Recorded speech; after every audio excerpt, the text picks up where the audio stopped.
I will move this here because my head is tilted to your side. So I should like face you There and then you go. face the camera.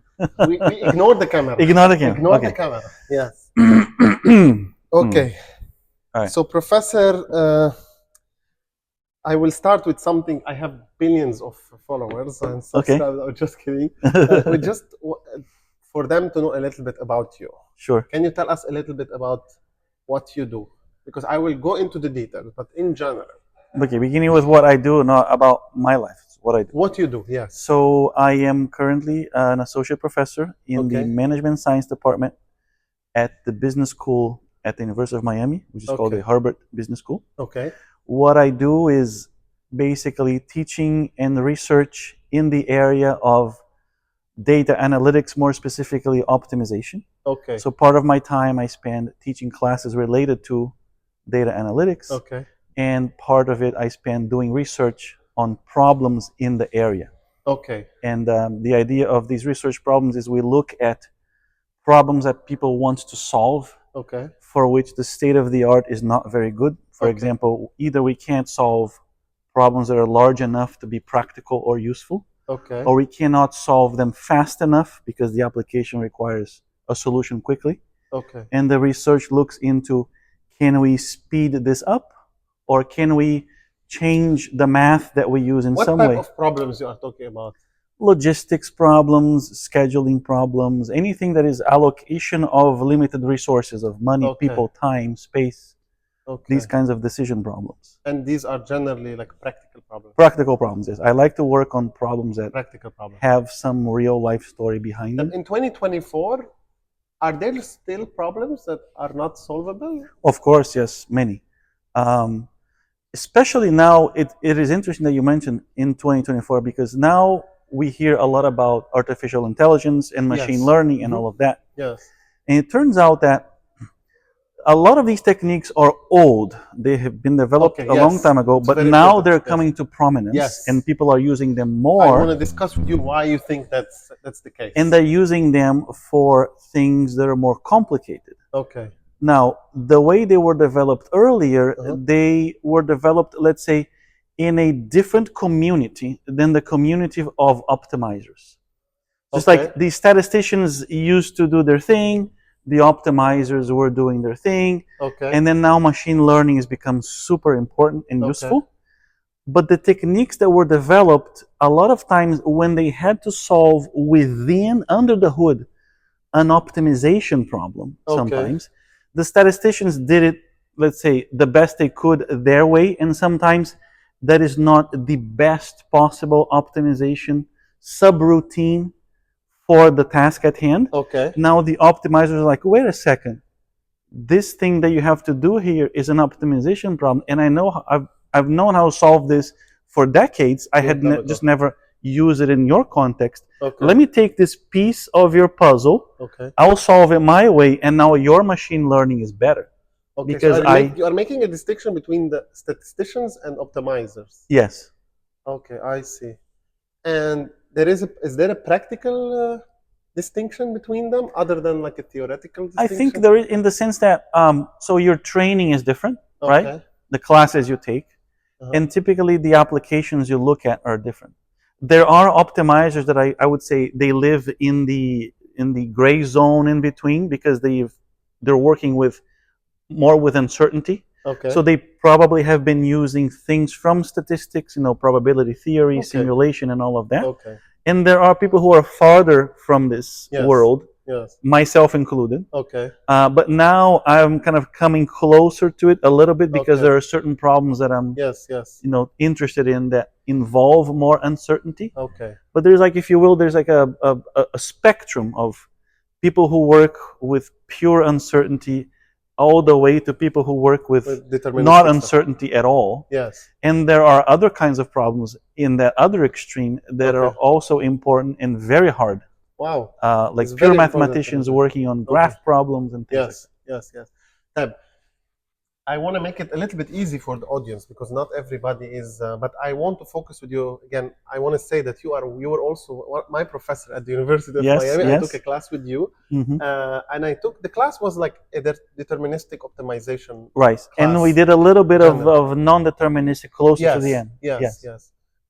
So this is so funny that I passed the class I think with an A, but I kind of cheated because I took a very similar class in my first degree in industrial engineering. In industrial engineering, so it was very similar. So I knew most of the stuff, but I want to go back to why.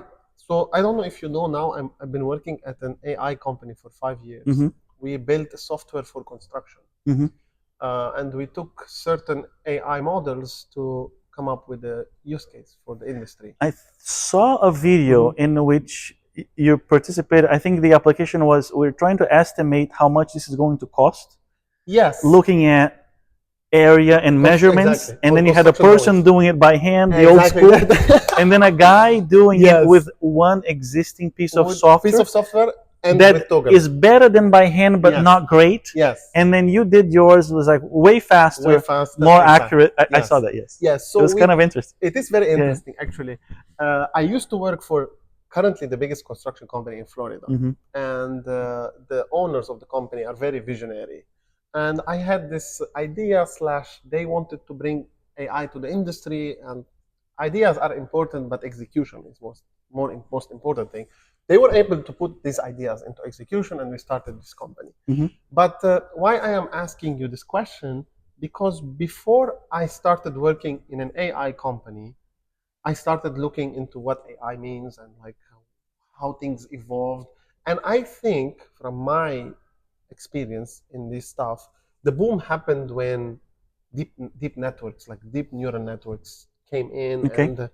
And I did some research that neural networks existed in like the 30s. Yes. But maybe, again, from my experience or reading, that this only was able to explode whenever we had computation power. Yes. Where people could able to compute quickly, so we can provide these neural networks to people, to commercial use cases. What do you think? I think this is what it's mainly two avenues of improvement, and this is true for my field as well, not just for AI or field. The techniques were invented, they existed, they've been there for a long time, but for them to become super, popularized and allow companies to make money off of them, they needed to be able to tackle problems of realistic importance. And these guys, they have the following features. They're large. They have lots of little complicating details, right? And you usually can't afford to wait too long for an answer. Now, when the techniques get developed, the first time they are not scalable. Now, as people, keep studying these problems and more doctoral theses get, made in the area. Plus, on the side of the computing, the chips get more concentrated. You have more transistors per square inch, and so Intel are developing these super. When you combine those two things, the algorithmic developments, as in the code, how does the code approach this? And sometimes there are clever ideas of how you use this data structure versus something else. You speed it up by a factor of 10, and you start to compound this over the years. And there was actually a professor in my area who did this study, and he said, combining the algorithmic improvements plus the computational speed improvements, and I'm not going to be able to quote the proper figure, but I think it's hundreds of millions of times, if not more, in speed up. So if you go back 50 years, how fast could you solve a problem of this size? X seconds. How fast can you solve it now? It's hundreds of millions, if not billions of times faster. But it's a combination of the computers are faster, yes. We have more memory, yes. But the algorithmic development, as in how is the computation performed, is also a big chunk of that speed up. Interesting. So now that you have the speed and the capacity, plus think about it, memory was not always cheap like it is today.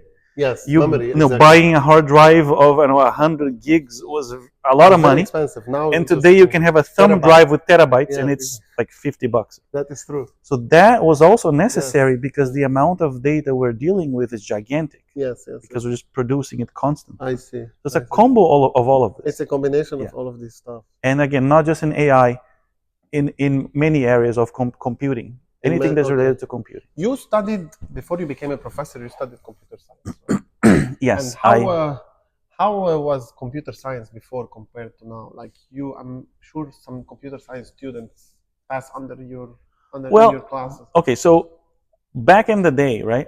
When I was thinking about going to college, the only thing I knew is I like math. And I like computers. Okay. And a lot of people in my family are engineers. Sure. So I took in Brazil we have this booklet that lists all the existing majors in the country. Okay. And there's a little summary. What does a person who majors in this do on a daily basis? What kinds of things they work on? What are the good universities that have this major? Okay. And so on, like a little one-page summary for every career. Okay. So I took this book and I sat in the school library and I said, okay, I'm going to say, I have no clue what I'm going to go to college for. Okay. And then I flipped the page. Not this, not this, not this, not this. And I just kept by eliminating things. And the first thing I liked was this thing called zootechnician. So zootechnician, what does a person do?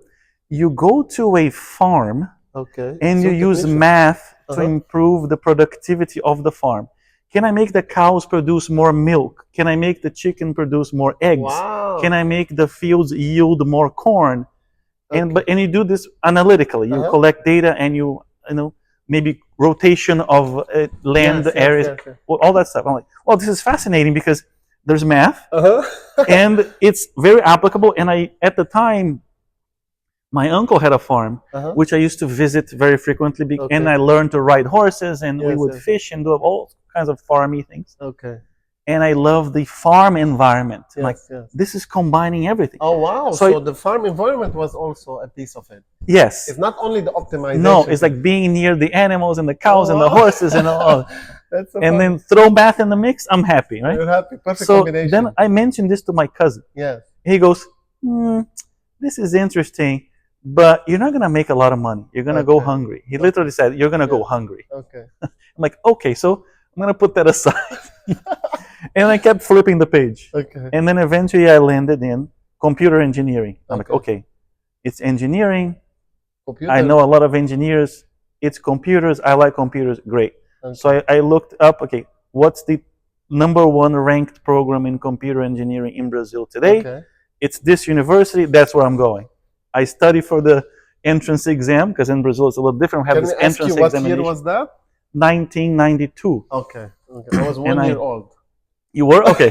So in 1992, I did the test for not only this one, but a few others. Okay. But this is the one I wanted. Yes. And then I started in 1993. In Brazil, we start in January. Okay. So we are the class of 1993 because also in Brazil, you label the class for the entry year, not the exit.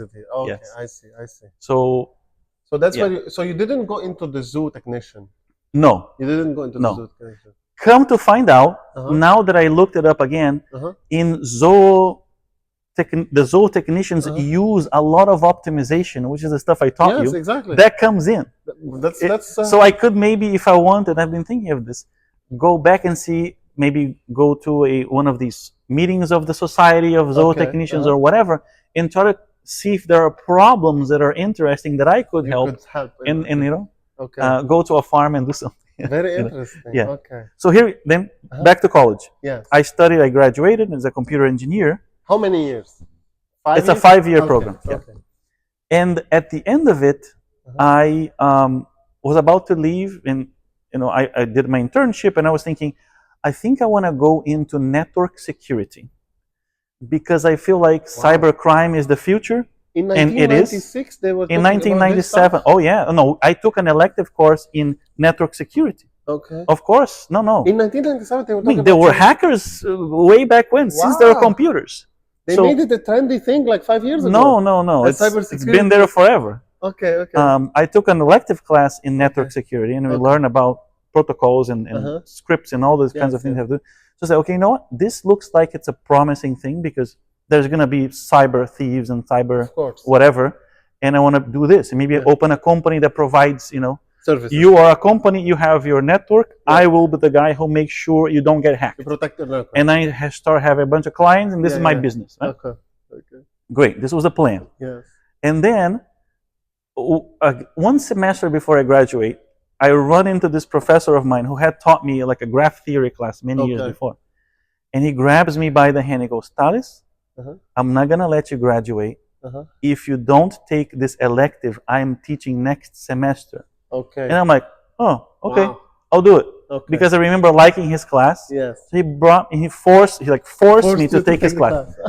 And his class was integer programming, those binary variables that I taught. Okay. Yes. And when I sat in the class, I was like, oh my God, this is the greatest thing in the world. Yes. Forget about network security. Wow. I want to do this for the rest of my life. This is so cool. Wow. So what happened? I finished the class. I stayed and did my master's with this guy at the same department. Because at UNICAMP, the school I went to, the people who do optimization and operations are also in the CS department. It's the same department hosts both people. Okay. And there are some others who also do optimization, and they are in electrical engineering. Okay. Yeah. So these are the two groups that do optimization. Yes. So I stayed and did my master's with him. Right. So I use my computer science training as a tool in my work. Yes. Meaning I have to code, I have to understand complexity of algorithms, what kinds of things run faster than others, and data structures and all of that stuff. But I have not kept up with the computer science field like a person who is in computer science would have kept up with the field. I see what you mean. You didn't keep up with like languages, and you didn't keep up. So here's what happens. Yes. I left my university knowing maybe 5 or 6 languages. Okay. And I was decent at C, C++. What they were at that time? So we started with Pascal. Okay. Pascal was the first language we learned, right? And then we had to learn some other kinds of programming paradigms, like functional programming. We learned Lisp. Okay. And Lisp is still used today. We learned logical programming. We learned Prolog. Okay. Right? And then we learned, what they call assembly languages, like the lower level, like bit scrubbing, which is assembly. Okay. And basically, if you want something to run really fast, you go into a code and you write like an assembly subcode of that, because that's going to be super uber, sped up. Okay. And then things like, and then we started with C++. There was actually a summer when I said, you know what? Everybody's learning C now. And I learned Pascal. I need to learn C. Okay. C is like up and coming. Yes, yes. So I took a summer and I studied C by myself. Okay, wow. And then we had a class in C++ and some like Java and some other object-oriented programming.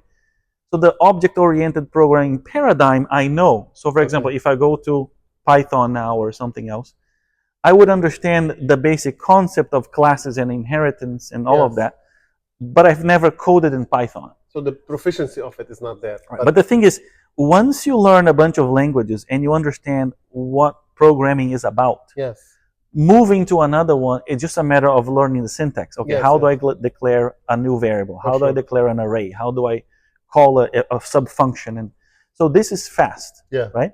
But I've been meaning to do Python for a while. I have not had the time. Yeah, you will not have the time. Yeah. So, and then what else? So I would say right now, these are the languages I'm most comfortable with. I learned some other scripting language like Perl and things like that for different kinds of jobs. But I have not, there's things like C# and C#, like some other languages that I never dabbled in because it didn't need. There's so many of them. Yeah. And HTML each one serves a different application. Exactly. Yes. So as long as you're using the right tool for the job, it doesn't matter. It really doesn't matter. I mean, you could still program in C++ today and be fine instead of Java, instead of Python. That is true. For example, currently in my company, we have some algorithms that needed to be written in C++, but we are a web-based tool. Okay. So it makes it so difficult. And you have to put an interface in between. And then you wrap right? them. Yeah, exactly. You wrap the C++ to work because with you have Python. the super efficient core. Yes. And now they need to speak to a user interface, and then you put something in between to transfer information. Yeah, exactly. I've done that many times. Very interesting. I've coded very large pieces of software. Some for projects in college, and some for my doctoral dissertation. Okay. Like gigantic pieces of software that I have to kind of keep track of all that's going on. Wow. I haven't done that kind of, size of program in a while. Okay. But I had the experience of doing something like that. So after you graduated from the master's, you directly went to your PhD? Here's what happened. So I finished my master's, right? I'm in love with this topic, and whoa, this is amazing. Okay. Now in my master's, I did something kind of new at the time, which was hybridization. And the idea was, okay, there is the traditional optimization techniques, and then there's this thing that's coming from the computer science community, which is more associated with logic programming, and it's called constraint programming. So constraint programming is a different approach to decision problems that relies more on deductions and logic, rather than the way of optimization of variables, constraints, and objectives. And at the time, they both had their niche. Okay, this is good for these kinds of things. This is good for these kinds of things. Now, we had an idea to do the following. Okay, what if there's a problem that this traditional optimization technique can't handle well, and constraint programming can't handle well, but if I combine them, I crush the problem. Yes. Is there such a thing? The answer is yes. There are many. Right? So in my thesis, master's thesis, the key result was this particular problem, which was scheduling of bus drivers. Scheduling of bus drivers. Yes. So we spoke to a company at the time who gave us data. And they were worried about a lot of overtime and problems with the schedule. And we managed to cut down both the overtime and the number of drivers they needed, while respecting, the driver has, limit of hours per day. They have to rest, and we have to follow the schedule of the buses, blah, blah, blah, by using a combo of these things. So we created like a hybrid model. And today, people do this all the time. Constraint programming and deterministic programming. In traditional optimization, right? So when I was finishing the master's, I saw this job offer for a job in Manchester, in England. You were still in Brazil? UK. I was in Brazil. I saw this offer for this job in the UK. Yeah. And I read the job description, and I'm like, holy cow, these guys are looking for somebody who has done a hybrid work. And I send my CV immediately, right? And then I get a letter.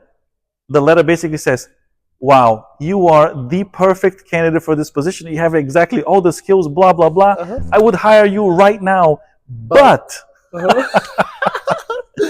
because you're not a citizen of the EU or of the UK, I cannot get you a work authorization unless you have a doctorate. And I'm like, okay, it looks like if I want to work in this area and leave Brazil, I need to get a PhD. Wow. So I was like, okay, let's get a PhD. Let's do it. That was the decision, right? So I started applying to, and the funny thing was, like, at the time, it's not like today, the GRE, right? The exams you have to take, they had these very specific dates. There's a GRE being conducted on July 7th. If you miss it, the next one is October. So like this, right? Today you can do online. Online, exactly. So the exam was coming up real soon, and after that it would be too late, right? Like, man, I don't have time to prepare, like, because people buy these books with sample tests and you practice. I had zero time to practice. I'm like, oh my God, I hope I can pass this. So and the other thing was, you had to go to specific places. So I was in Campinas, which is a city in the interior of São Paulo state. And the first test I had to take was in Rio, because I think it was a TOEFL. And then I had to come back to São Paulo to take the GRE. And I scheduled them both, and then I drove to Rio, took one, and then I had 1 day in interim. I drove to so like Campinas to Rio is like 6 hours by car, and then Rio back to São Paulo almost under 5 hours by car. And I did this in the process of 3 days and taking these super exhausting tests. Yes, of course, everybody. Long story short, I got enough of a grade on everything to be decent. Yes. And then I waited. Right. I was waiting for the replies, and then I got accepted. And if you want to go into this, but we have more stuff to talk about. Yes. There's some mini sub stories and what happened there. Yeah. But I got accepted to a Imperial College in London. Okay. I got accepted to Carnegie Mellon. Okay. Which is where I ended up going. Yes. I got accepted to. I passed the first phase at Georgia Tech. Okay. And then I was put on the waiting list at MIT. Wow. And I really wanted to go to MIT. Like, yes.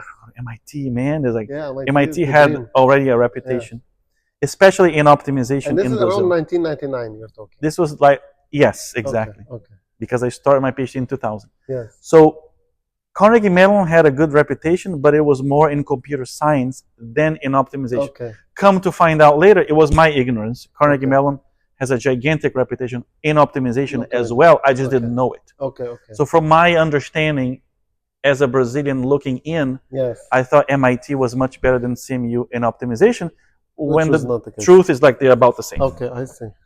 Interesting. So at the end of the day, I came to Carnegie Mellon, and then I did my PhD there. And this is how you came to the States.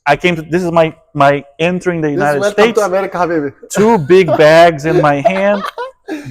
Coming out of the, stepping down from the bus and figuring out where am I on campus? Yeah. Where do I go for this? And that begins my life. To me, but in 2017, when I came to the States, I actually applied to the University of Miami from Lebanon. Okay. I got a very big scholarship. Okay. That's why I came here. And you know what's funny is that when I wanted to come to the States, I applied to like 6 universities. Okay. I didn't apply to the University of Miami. Okay. Because it was like not ranked very high. Sure. So when I came, obviously I was an idiot. I came to visit my uncle here in Boca Raton. This is just a visit to the States. Yeah. I told him, look, I applied to these universities. And we're talking about Harvard, MIT, UT Austin, blah, blah, blah. He was applied to the University of Miami. And I was like, no, this is not like very fancy university. I was pure idiot. Like, anyway, only 3 universities accepted me. Okay. And the University of Miami was the biggest scholarship. So like, look how life. I want to walk insane. with you. Like, this is. I didn't try to walk you through this, but your life happened by itself, right? Like, can you tell me a little bit about that? Because I have an opinion about, like, for example, I have 3 degrees, Professor, and they are kind of not related. Civil engineering, industrial engineering, and an MBA that was ended up in finance. But the combo of all of that knowledge makes you unique. Because you have all of this. I try to tell people, because when I was in each one of them, I was so confused. I never knew what I wanted to do. You know, I didn't know what I wanted to do either. Yes. So here's what's happening. I was just being led by life. This is cool. Let me go that way. And then I work on it. I'm like, wow, this other thing is cooler than this. Let me go that way. And I kept going, right? Yes. When I decided to go for my PhD, I was thinking that when I was finished, I was going to maybe work in industry. Okay. At the time, there were still these research labs. For example, there was like AT&T research, or Bell Labs research, or whatnot, right? These now I think are not as common. Okay. The companies have maybe their internal research department or innovation or whatnot. Like I know that Amazon, for example, has many teams full of PhDs doing innovative stuff, the research and development, which is kind of like replaces these labs that existed. And that was my intention. I'm going to go to industry, work for one of these companies that value research because they want to innovate. And people who did a PhD are innovators. They're just thinking about, no one in the world can solve this. Let's invent a new approach. And that was my thing. So I was going along like this. And then after about a year into the program, because at the time the PhD stipend was very small, so my after-tax take-home was $900. Oh, okay. What they used to pay at that time. Well, yes, right. Today it's much better. At the time, my take home after taxes and insurance and whatnot was $900. Okay. Of that, 483, and I'll never forget this number. You remember 483, because I would write the checks, was my rent. Your rent, Jesus. So I was left with $417 to spend the entire month. Okay. That means food and phone bill and electricity. Yeah.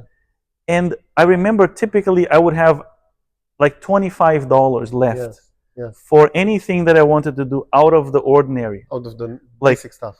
My grocery list was this one piece of paper that never changed for 2 years. There were like these 10 items. And I'll go to the grocery store once a week. Say, I can buy 1 box of this cereal. That's it. 4 bananas. And I counted 4 bananas. And this thing and this thing and that thing. Optimization model too? So, no. Like my breakfast and dinner, Monday through Friday, was always the same. Yes. So for breakfast, it was like 2 saltine crackers with jam, and 1 cup of milk and instant coffee. Yeah. And that was my breakfast. Every day. 5 days a week for 2 years. Wow. The same thing. And my dinner was a bowl of cereal with a banana, and then a turkey sandwich with like tomato and lettuce and cucumber. And that was my dinner Monday through Friday for 2 years. Now, Saturday and Sunday, I splurged. Here's what I would do. Saturday and Sunday. $25. I bought 10 hot dogs and 10 hot dog buns. On one of the 2 days, my lunch would be 5 hot dogs, and my dinner, 5 hot dogs. And I would buy 1 box of pasta, typically the fusilli one, and a jar of pasta sauce, and I would cook the whole box. And my lunch was the first half of the box of pasta, and my dinner was the second half of the box of pasta. This is suffering. And the thing is, I do well with routine, and I like routine because I don't like to waste my brain thinking, what am I going to make for dinner today? I say, okay, dinner is this, it's always the same, I don't care, I'll eat it, I don't get, because people get bored. I don't get bored of eating the same thing every day. I'd rather do that and have my brain empty for other things, whatever, and it's just automatic. Like those people who have the same color clothes in the wardrobe, and they wear black every day or whatever. I did that with my food. Because I didn't want to think about. Wow, very interesting. So it was really rough coming to this. Right. So and why do I say the first 2 years? Because at there's 2 things that happened. Well, one main thing that happened after 2 years, but the precursor to that allowed me to be a little more live not so much into this tight budget was that I started working as a teaching assistant. And that is also one thing that changed my life, which was so there was a course there that was the Intro to Optimization for MBAs, which is exactly what I taught you. Taught me, And because in Carnegie Mellon the optimizers are in the business school, I entered the business school world. As a consequence. Compared to being in this. For example, if I went to MIT, I probably would not have gotten so much interaction with the business school. Because they are or if I went to Georgia Tech, or they have the OR Center, which is a separate center. If I had gone to Georgia Tech, I would have been in the industrial engineering department. So I would be more with the engineers. So Carnegie Mellon had this very important twist that also impacted my life tremendously. Of course. So I was immersed in a business school, seeing all the glamour and because the MBAs walk around in suits. The chairs are fancy. And plus, Carnegie Mellon is a rich school, much richer than we are. So everything is fancier. Everything is fancy. The rooms are like, oh my God, this is like leather, and this is whatnot. And they have this gigantic board, and it's all like marble, and oh my God, it's just, if you go to the engineering and computer science departments, even here, like, wow, am I in a dungeon? It's dark and sad and gloomy. So I had that environment, right? Although at the time, the PhD student offices were in the basement. We had no windows. It was like a dungeon. Like, here. But when we step out, it's a beautiful building, fancy building. So I had taken a class with this professor. His name is Javier Peña. And he was very instrumental in changing my life. So he taught several different courses. One of them I took with him was linear programming. And he was the main teacher of this MBA class in optimization. Okay. And I think, I don't know, he for some reason thought that I would be a good TA for his course, and he invited me, do you want to be my TA? I'm like, sure. Yeah. So what is this about? Because I didn't know. Yeah. He goes, well, I like my TAs to sit in the class and watch as if you were a student. So like imagine like a 7-week MBA course. Okay. You're gonna sit in all classes. Yes. Because I want you to see what I'm teaching, how I'm teaching. Because if the student comes to you to ask questions, you know, why he covered this in class, so I see what you're talking about, or this exercise or whatever. Okay. Right? So I would know exactly what happened. Yes. And then I sat in the class and I watched. It was great for me for many reasons. Number one, I had never seen an MBA class. How is it taught? Okay. Differently from engineering, in computer science and engineering, undergrad and etc. This guy was one of the top teachers in the school. Okay. Like one of the ones who wins awards. Okay, yeah. Like, okay, so I'm learning from an amazing teacher about, teaching in this environment. This is fascinating.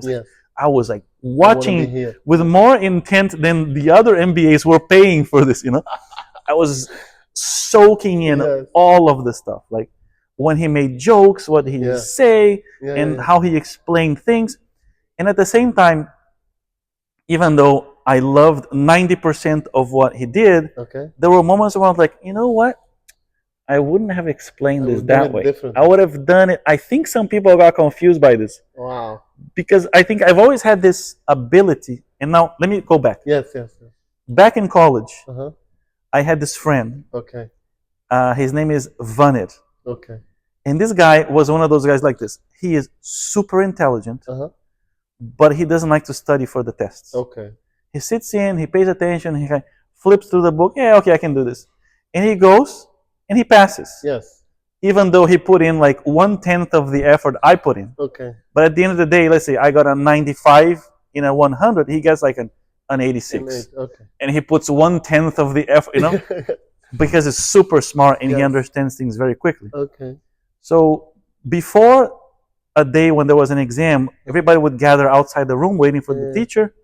And we were talking about like last minute, did you understand this? How do I solve this question? And everybody was like this. This guy would come to me, say, Tallys, can you explain to me this thing and this thing and this thing? I'm like, oh yeah, He goes, oh great. Test comes, that question would be on the test. I would sometimes make a mistake and he would get it right. Wow. And we would compare notes. Man, how did you get this right? You explained to me. Yeah. I met this guy many years later when I was already a professor here. Okay. Because he was visiting Orlando or whatever. Oh, let's get together. Let's have dinner. Yeah. Okay. And he goes, Tallys, remember when I used to come to you before the test, blah, blah, blah? I was sure you would become a professor. Oh, wow. I could see it. And I'm like, really? Not even I knew I was going to be. Yes. I saw it right there. I could tell. Yes. So he felt that from me. Okay, I see. So I've always had this, I feel, ease of explaining because I don't consider myself super intelligent, as in like above average. Yes. But I think what happens to me is I see something I don't understand. I just stick with it. And how is that possible? And I keep at it until eventually it unravels. I'm like, oh, okay.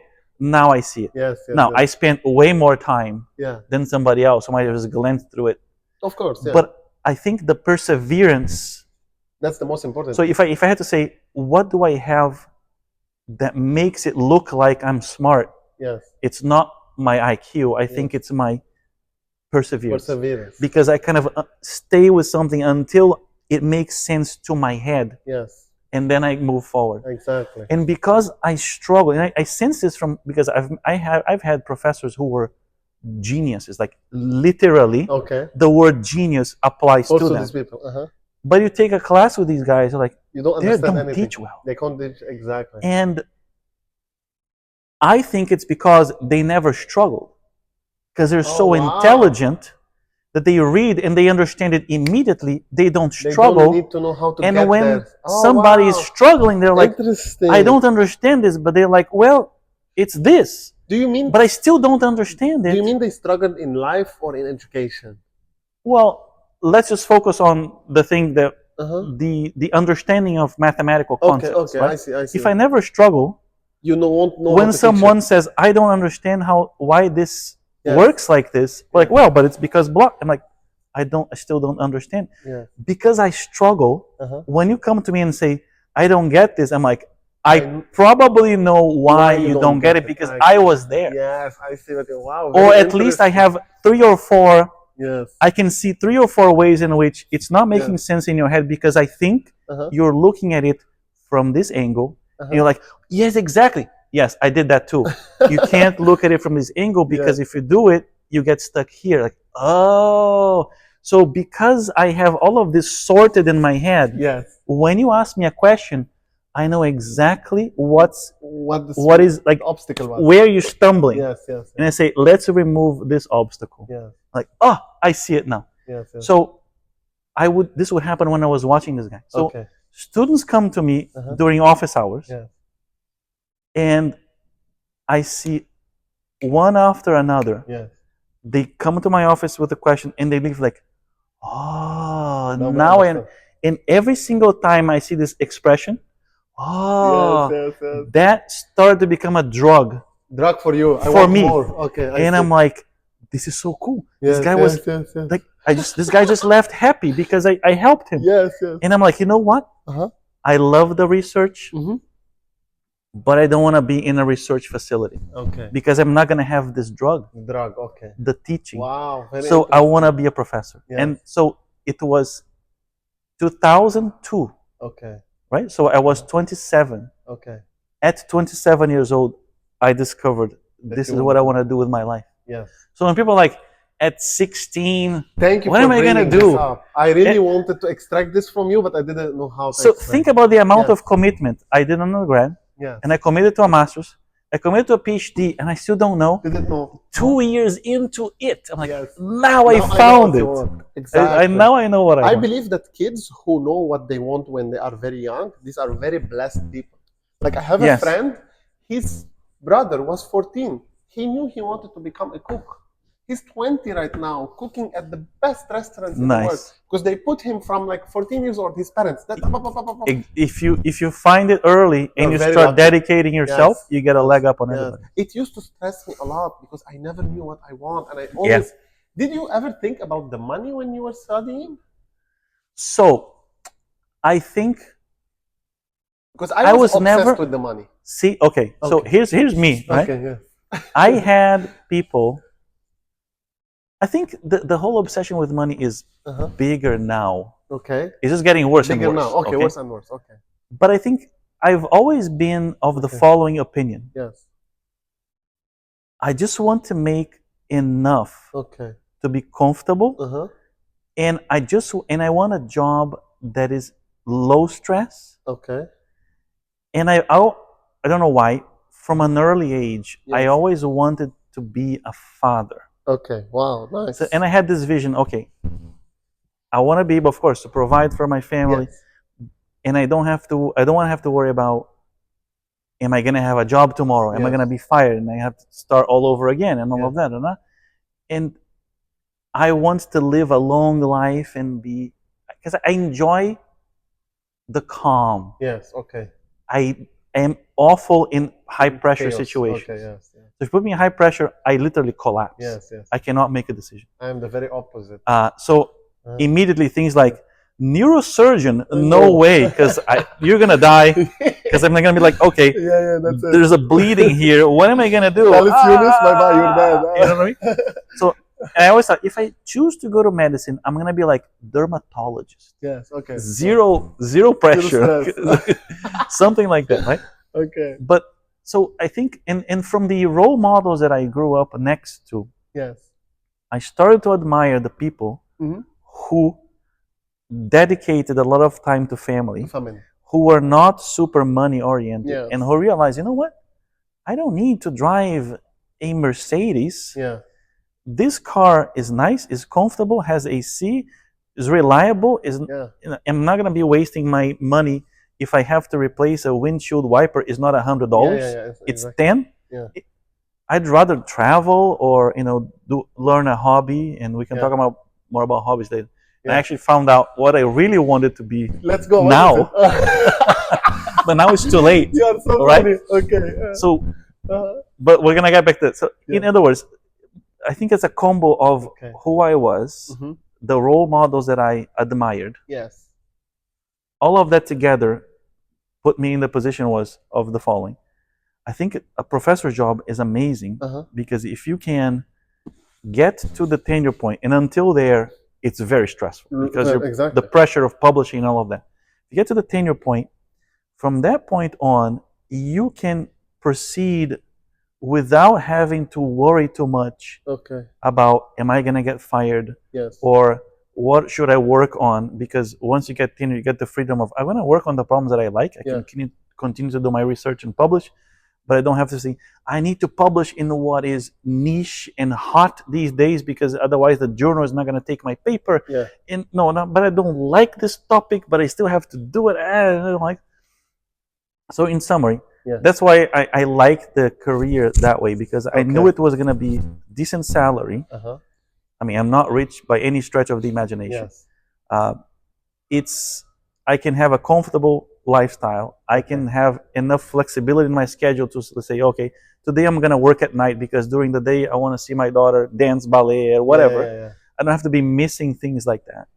And I still have, time to do other things and it's a comfortable life. And again, I don't need the top of the top, My car is old, my TV is old, my house, if you go into it, everything is old, it's not renovated or remodeled.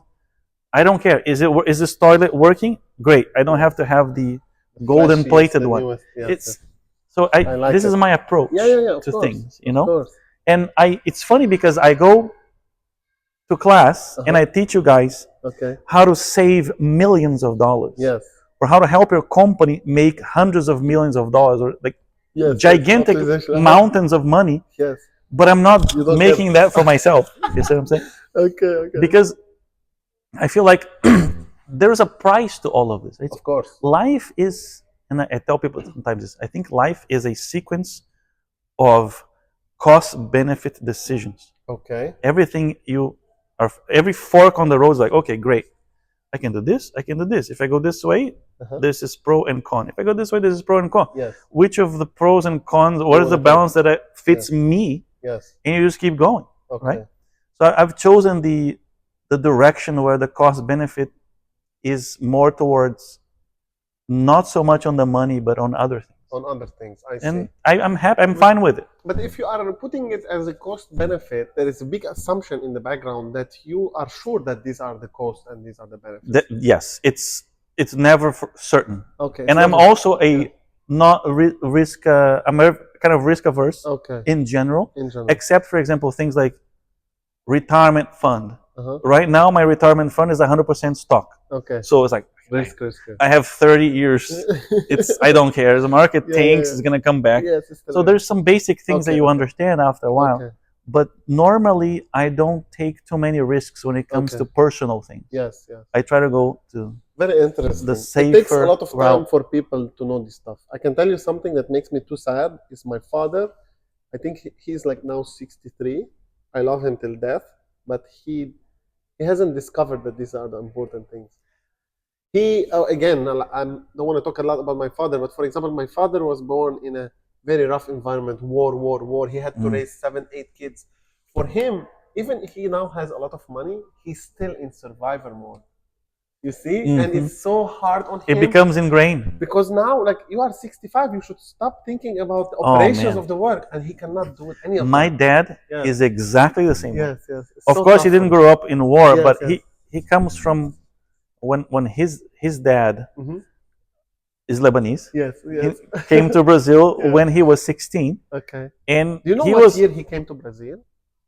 Yes. So he was born in 1909. Okay. At 16 years, 1925. He came to Brazil. Okay. Yes. Okay. So we're talking about your dad's dad. My grandfather, Farid. Farid.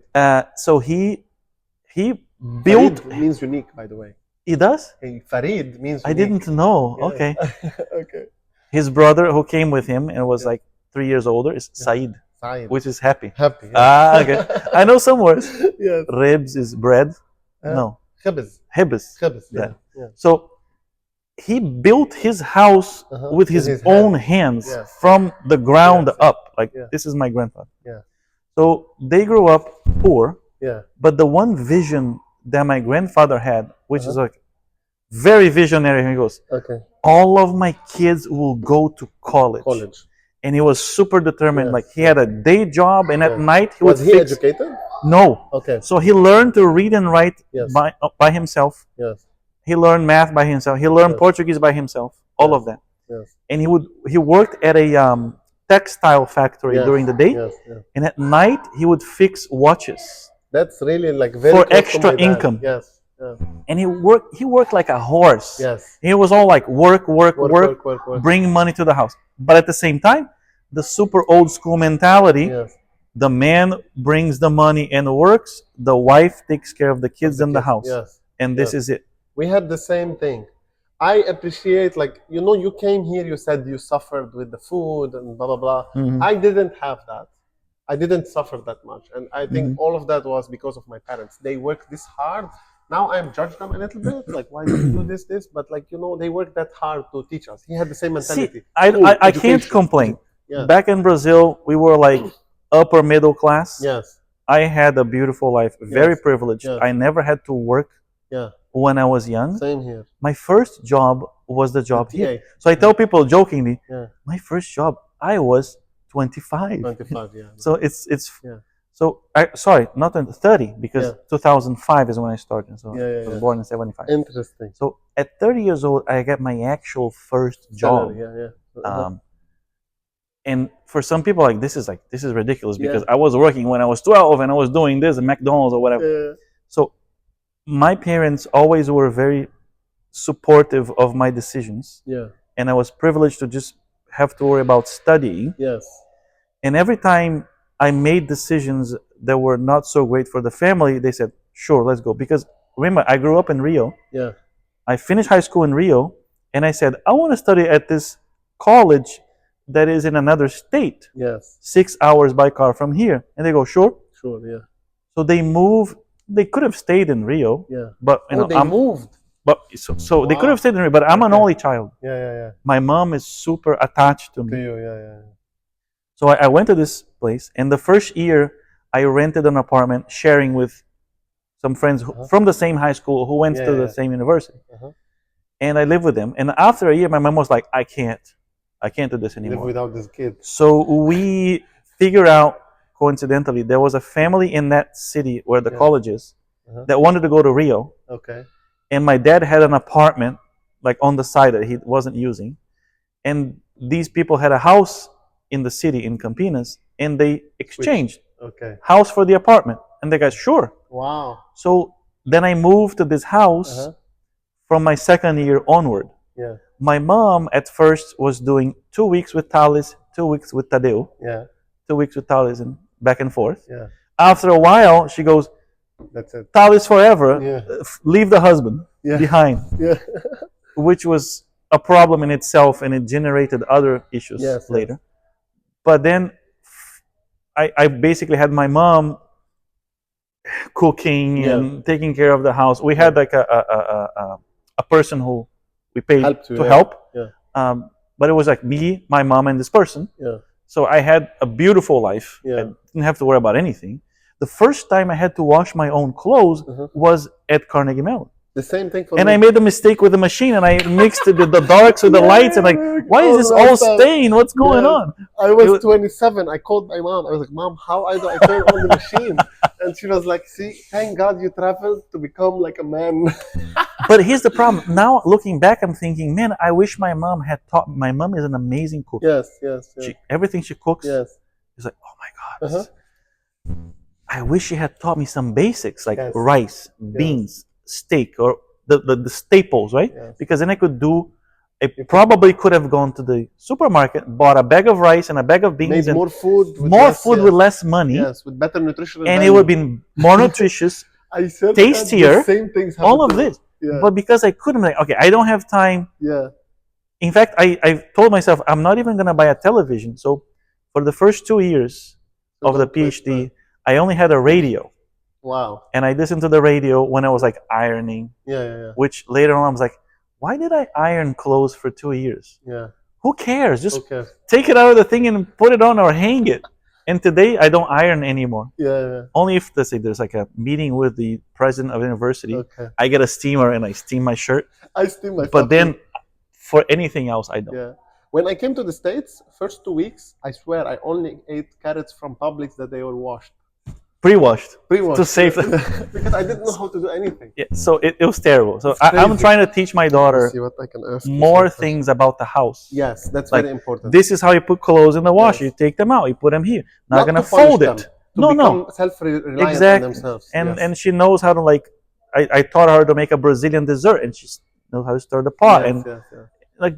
Of course, I could have done more by now. I feel like, because I have friends who have done more with their kids. But at least I'm giving her something, and her mom does the same.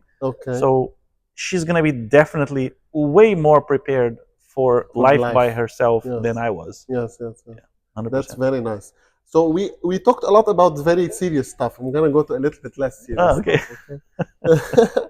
Okay. We talked a little bit about how you came to the States. Did you have a hard time getting how did you get your papers? You had student visa. So the easiest way to come to the US, I think, is as a student. Yes. Right? So when you get accepted for a PhD program, the university sends you, because the good PhD programs are not paid; they pay you. They pay you. Okay. Yes. So the university sends you a letter. Yes. And the I-94 document that you can take to the consulate and say, this person XYZ has been accepted. Yes. We will be paying him a stipend of X dollars for him to live off of. And this is the paperwork. So you just go to the consulate. And you get the student visa. I get the F1. How do you convert the F1 your student visa to a green card? Right. So I'm going to speak from the perspective of an academic. I don't know. Yes, exactly. Yes, right? Yes, that's what we want. So you get the F1 visa when you finish. And I think you know this. There's this OPT period, right? So you have an extra 1 year or whatever to stay until you find employment. Now, when you get hired by a university, and here's the cool thing: the H-1B visa has a cap. Yes. Right. Only so many per year can be issued. Oh, okay. Yes. There's a limit. Yeah. Not for academics. So this cap does not apply to academic jobs. Oh, wow. So someone looking for a professor position will never run into the problem, we have exhausted all the H-1Bs this year, I can't get you one. So you will always get an H-1B? You always get an It's not lottery? No, it's not lottery. Wow. And it's not capped. Not capped, okay. So, right? Wow, that's very important. So when the university hires you, you get the H-1, easy peasy. Okay. It's there. Now, usually it's quick that they start your green card application. The university does that too? Yes. Oh, wow. So I was hired in 2005. Okay. And then I had my green card in 2008. Wow, okay. Right, that it was fast. Nice. Now, one thing that I think is wrong, but it happened, I had to spend a lot of money paying for the process. And I think the employer should pay. The employer should pay. Because they're going to renew your H-1B, and eventually, unless they're firing you, they want you to stay. So they need you to get a green card. Yes. Why not put that into the hiring package here, and then there's money for the green card, lawyers and whatever, but it's not. Anyway. So that's how you got your green card, through the university? Yes. So the university sponsored me. Yes. And then from the green card, then you get your citizenship. The citizenship, So the citizenship was a funny story. Yes. If you want to go there. Yes, of course. We have another 22 minutes, so we can go. So maybe you have better questions that you wanted to ask. Okay, let me see. Go through your questions first. If you run out of those, I'll do mine. I like to let it free flowing, but let's see. I can ask you. Yes. So you are married. You have children, right? You have so I am currently separated. Okay. It's been maybe 6 years. Okay. I have one daughter. Okay, you have one. And I am in very good terms with her mom. We're friends. We're very, Yes. Our decision was we are a team. Yes. That will raise this kid to be the best human she can ever be. Yes. We're gonna work together and be kind to each other, and this is how we do it. Okay.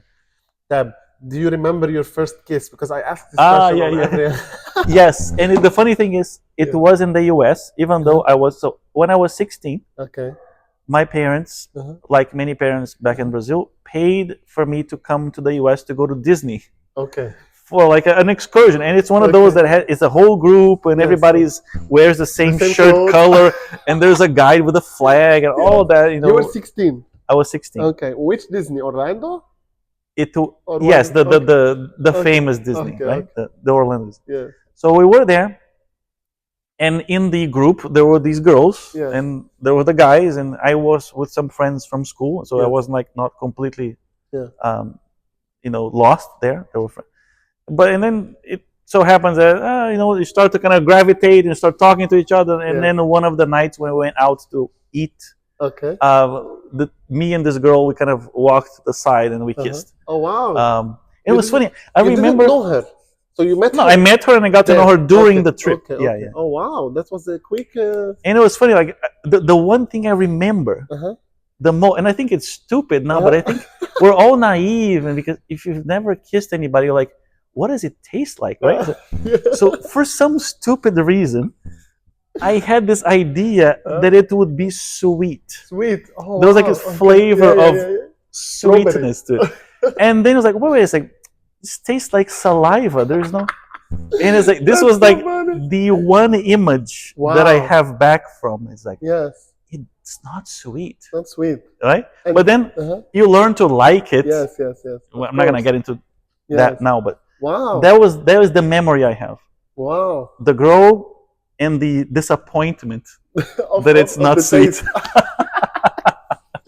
That is so funny. So did you steal it? Did you guys... No, it was kind of like lean in, and the other person leans in, and it's kind of understood what's going to happen. There's no words spoken. Yes. Okay, we both want this. Yeah. Okay. Do you still know the woman, the lady? Here's the thing. And I was like super, oh man. Yes. She had a package that came back to Brazil earlier. Okay. And our package was like a longer package, so we stayed a few more days. Okay. And did other things. Yes. So I'm thinking, okay, I got her number and whatever. And so when I come back, I'm going to call her and we can continue this. Because I'm thinking, maybe this is my first girlfriend. Yeah. So I get back and I call her. And then a guy answers, which I'm deducing is her brother, because the voice was not a grown man. Maybe it's her brother or whatever. He goes, oh, she's not here. Oh, can you leave a message? It's Tallys calling, and here's my number, blah, blah.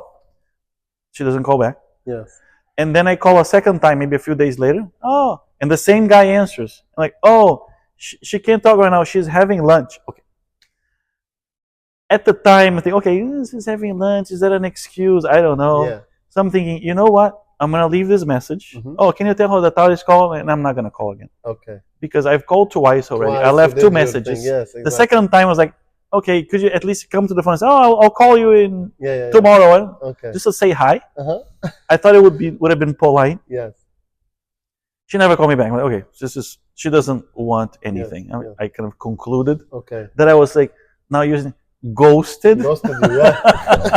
The word didn't exist at the time. Yes. And that was it. That was the end of that. Okay. Yes. And now you don't know her. You don't see her. You don't haven't contacted her. I only know her first name. I don't even know her last name. So I couldn't even search for her. Oh, wow. So nothing. I only knew her first name. Wow. Yeah. Funny thing is, her first name was the same as the name of my first wife. Okay. Because I mentioned to you I'm separated. Yes. That was my second marriage. Okay. My first wife had the same name as my first kiss. Okay.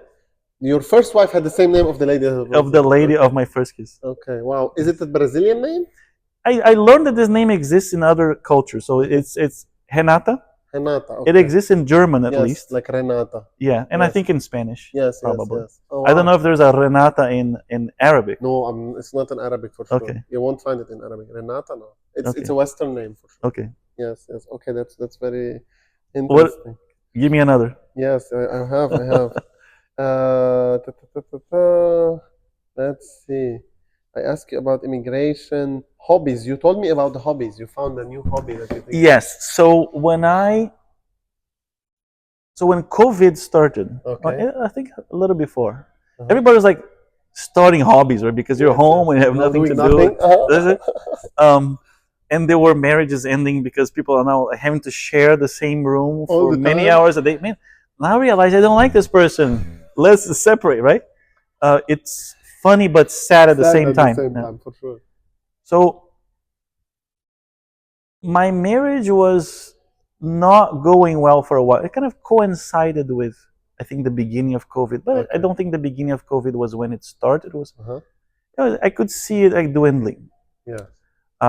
But when I purchased the house that I have now, it came with an old piano. Okay. This piano was like sitting there. Yeah.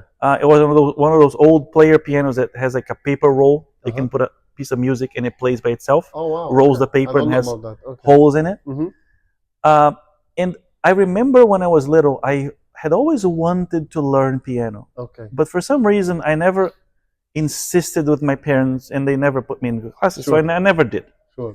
Then this piano was there, so every now and then I was walking around the house. I would sit and like try to extract like "Happy Birthday" or some cute little melody out of it, and I would like enjoy it a little bit, right? Yes. Now, when I don't know if it was because I wanted to feel like I was doing something for myself, because I think at the end of my marriage, I had this feeling that I was putting everybody ahead of me, and I had been putting everybody ahead of myself for decades. And I'm thinking, man, I think it's too much. I think I need to think of myself a little more. Yes. Not to disregard everybody else, but I've been putting myself in 4th, 5th place for too long. And maybe every now and then I should say, what do I want? Yeah. And I don't know, I think it's kind of like maybe, I don't know why, but I tend to be that way. And I know now, after many years, that this is not healthy. You need to kind of think of yourself also and bring yourself higher in the priority list. Because otherwise it kind of just builds up and explodes eventually. Of course, yeah. So, and at the time I think, what do I want? Yeah. And I think there was this voice inside of me, man, I know that learning piano takes a long time. And I don't want to be 60 and think, man, if only I had started piano when I was 40, right now I would have 20 years of piano and I would be decent. Oh, of course, 20 years. Right? So I'm thinking, I want to start.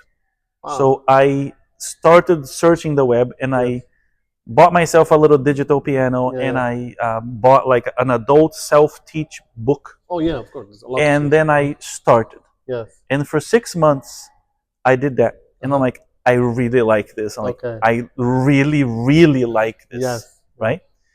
And then I contacted the music department, spoke with the chairman of the piano program and said, are there graduate students who teach on the side, because I want a piano teacher. And I wanted to get from here because I know the school here is excellent. And she goes, let me get back to you. And she sends me this doctoral student from the piano program who was like finishing his Ph.D. And this was 5 years ago. And to this day, this guy is my teacher, my piano teacher. He's now graduated and he's doing his thing, but he's still in the area. And today I can tell you, and I say this to my piano teacher, and he goes, no. But I tell him, if my parents had put me in piano when I was little, I think I would have been a pianist. Oh, really? As in, I would have chosen this as my career because I freaking love it. Wow. I keep looking for excuses and little breaks here and there to go play the piano, to go to the piano and work on something, because it's so rewarding and fascinating, and at the same time breaks you down, brings you to moments of despair, because this is never gonna work because your fingers are not cooperating. And after you stay with it, you get these, wait a second, it worked. It's almost like a casino, like a slot machine. That you fail, and then suddenly you get some coins, and and there's research on this in consumer behavior, that there's intermittent rewards that are interspaced with failure, and then suddenly a little reward. This is addictive. To keep you there, it's addictive. And I feel like piano is like this because it's so difficult. And every now and then, when you make a little progress, it becomes the sensation is like, wow, I can play I this got now. the same thing with salsa dancing. Okay. Yes, I started dancing salsa like 2.5 years ago, and I didn't know anything about salsa. I had jiu-jitsu, MMA. Blah, blah, blah. I remember the jiu-jitsu thing. Yes. I You still stopped do it? No, I stopped. No. All my body started hurting because of jiu-jitsu. My ribs. It takes a toll, right? It takes so much on your body. And I started salsa, but I started it mainly to hit on women. You know, it's a very good tool. Very good tool. You go somewhere. After I was single for a while, and my friends were like, "Wait, you should find somebody." And I'm like, "Yeah, I don't know." And they're like, "You should go to dance classes because people." It's like, "Oh, really? Okay." And I tried it. And what was happening was when the class ended, everybody just turned around and left and went home. I'm like, "Oh, this is." There's no hanging out. You don't meet the people in the class though. When you go to social events, this is where you meet social events of the group. Of not necessarily of the group. So what happens? I see what you mean. Go to a place where they have live music for dancing. Not only live music. For example, let's say I studied salsa. I have a rule in my life. I don't hit on women in my class, and I don't hit on women in work. Oh, work is a problem. Yeah. So what I do, I meet a lot of people in my class, and we go dancing together in salsa events. But then you hit on people who are not those people. They are dancing. There's just a lot of women dancing. What you mean. And in salsa, it is very easy. You go dance with her, you smell good, smile for her, give her a good dance. And you're close quarters. Lead her well, just make her laugh a little bit, make her have fun. Don't take it too seriously. Sure. You're going to get her number. And then from there, it's a different set of skills. And then you go from there. And that's what in my company right now, I'm having a sales role. So I took over the sales team like 7 months ago. And I asked the CEO of the company to hire me a seasoned chief revenue officer who would teach me through the way. I can guide her like a guide. And while working with this guy, I learned that there is nothing closer to dating than sales. It makes sense. You're selling yourself. It's crazy. If you don't want to commit to one person and you just want to date, sales and dating. It's so close. It's a funnel. You bring a lot of customers through the funnel, and then you take the ones that fit your product. And in dating, the product is you. Sure. It sounds so cruel. No, I can see it. But the product is you. You pull with the product and you push with the product. We do the same thing in software. We pull the client through marketing and like pushing ads, and then when they come to the website and come to us, we pull them with the product. And it's literally the same thing as dating, but it is so funny. But for me, salsa also brought something that I'm an engineer too, so I spent all my life in mathematics, blah, blah, blah. And I was shy to bring something out of me, like dance and move. It's the other side of, I mean, if you think of sides of the brain, it's like it's the creative side, the other side of you. And I feel like we all have. I don't agree with the creative, because even if you are a mathematician, when you are building an optimization model, there is a lot of creativity. There is creativity, but I feel like it's artistic creativity. Exactly. Yes. Because there are so many ways to play the same piece of music. And you experiment with it, and you start to listen more closely to things. And the other thing is, once I started piano, I used to enjoy listening to classical music, but I very rarely listen to it. Every now and then. After I started playing, I developed this better understanding of what the music is doing, how difficult it is to perform. And now I almost only listen to classical music, and a lot. And I'm always paying attention to, this guy did this right. He did this right there. And it opens it up. And I started listening to, a more broad collection of composers and pieces and styles, and you realize, man, the amount of classical music that exists is almost infinite. You could spend your whole life and never repeat a piece, because the combination it's insane. And this whole world is fascinating to me. And now I'm thinking, here's what I want to do. I started studying composition by myself. And I want to, and this is like a plan, and I really want to see this through. Once my daughter goes to college and I have more time, I want to do an undergrad in composition. And I want to go to Frost here. I mean, I'm going to have to be able to pass the entrance exam that requires me to be able to play well enough. And I'm not there yet by any means. But I feel like maybe in 10 years, I can be good enough to pass the entrance exam. I don't think you need 10 years. Oh man, let me tell you. I used to think that back in Brazil, people say, oh yeah, it takes 6 years to learn piano. No, it takes 20. 20 to be like consistent and to be good, okay. To be okay. Especially if you start as an adult. Yes. So this guy is a Ph.D. in piano? Yes. Well, so the when you do a doctorate in piano, you have to play, of course, amazingly well. Okay. And then the thesis you do is like any doctoral thesis. It has to be innovative in some way. Okay. Some people, what they do is sometimes they study a piece, the history, the interpretation, the intentions of the composer that has not been studied well enough before, and they discover new things. Okay. Some people study history, right? And they discover, like a professor of history writes a book or goes collect evidence about something that happened. Okay. And they provide a new interpretation of this war here or whatever, this event or this day when this happened. People used to think that this was the reason and that's why this happened later, but no, I found this letter that was hidden in a chest somewhere, and it now sheds new light about why this. Right? Okay. You can think about history of music and do that. One thing that also people do is teaching innovation. So you say, okay. Maybe we think that teaching individually is better than teaching in groups, but teaching in groups has some advantages, and you kind of do a study, a controlled study, and see, look, if you teach this way, it's better than whatever. And I think the thesis, my professor's thesis, is about group teaching of piano. Okay. So there's like in the pedagogy side, there's many avenues you can do. So it's not like your playing is at the doctoral level. Yes.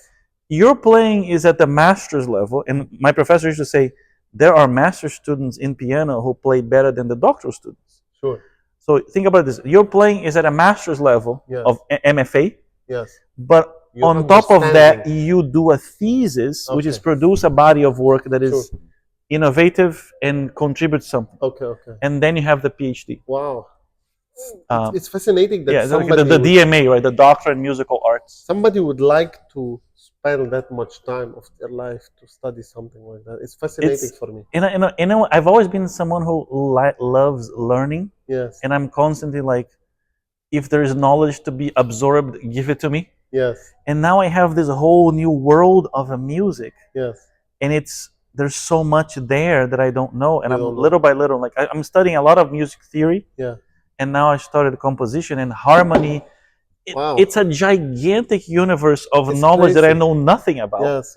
And it's fascinating. If you go to my house, all the math books have gone to my office.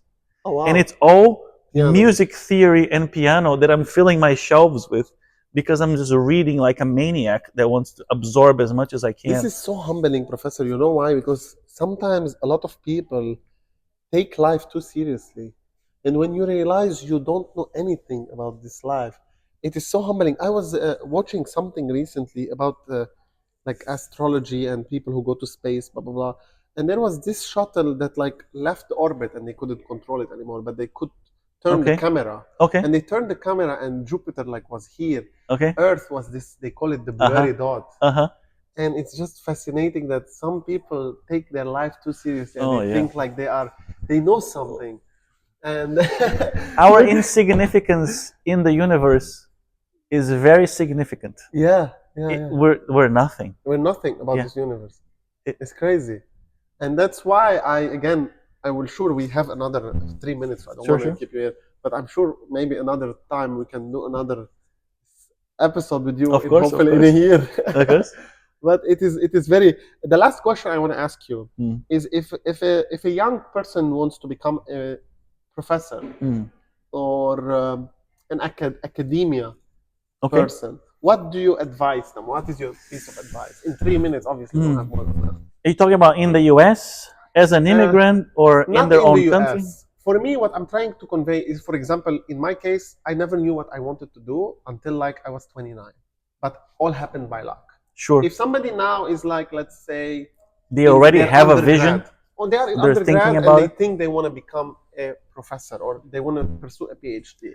So for an undergrad, right? Yes, for an undergrad. So here's what I would say. I would say test the waters in the following sense. Mhm. There's typically a way in your undergrad to do some sort of complete a capstone project, right? Some sort of project of some kind, right? Okay.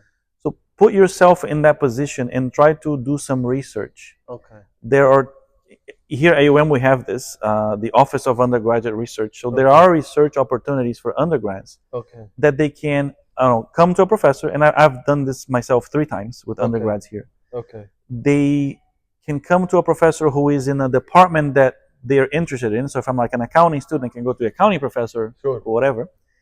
And 2 things can happen. The professor may have a project they are already working on Okay. that has some parts that are easy enough for the undergrad student to do. Maybe some data collection or some simple analysis and things like that. Yes. And you just join the effort and you contribute there. Okay. And then you see how the whole process of research works from beginning to end to writing the paper and all. And sometimes the undergrad student, if they contribute enough, they can have their name on the paper and they get a publication. Sure. Right? The other thing that can happen is maybe the professor's current work is too complicated, but they have ideas for undergraduate level research projects. Okay. And even in my field of research, in operations research, we have in the annual conference that we have every year, there's a section dedicated to undergraduate research. Okay. So we can work with the professor on a project that is within your abilities. Okay. And then go present this. Okay. So and then you realize, do I like research or do I not like research? So this is the goal.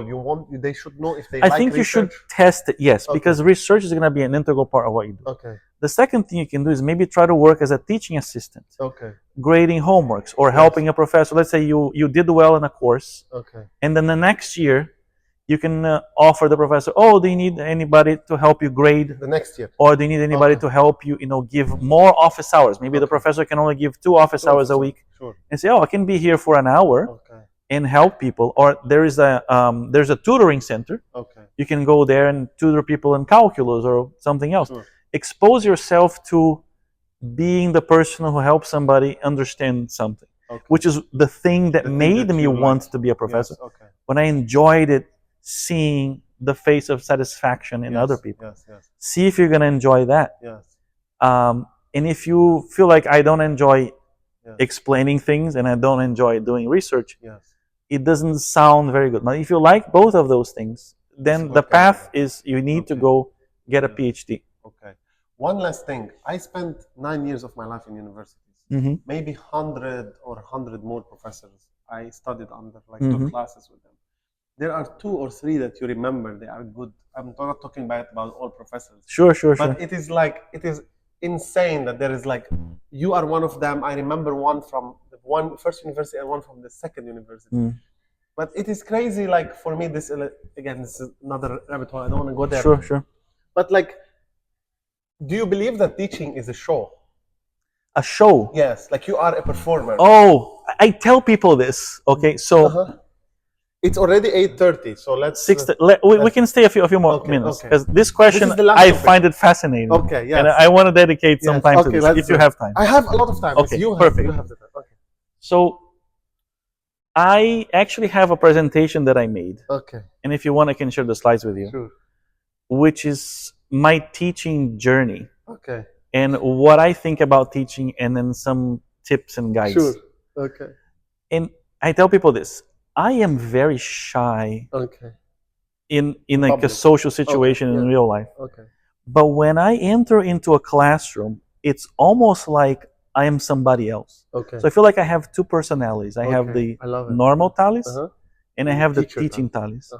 The teaching Tallys approaches a random person he's never seen and says, "What's up? What's going on? I like your shirt." It's like, I would never do this at a party, or even if I liked a lady and I say I want to approach her and talk to her. You would not never. Okay. I would just be by myself in a corner holding a glass and looking at everybody. If I was in a party where I knew no one, I would not make friends. If nobody came to talk to me, I would not talk to anyone. Sure. Okay. So this is my normal me. Okay.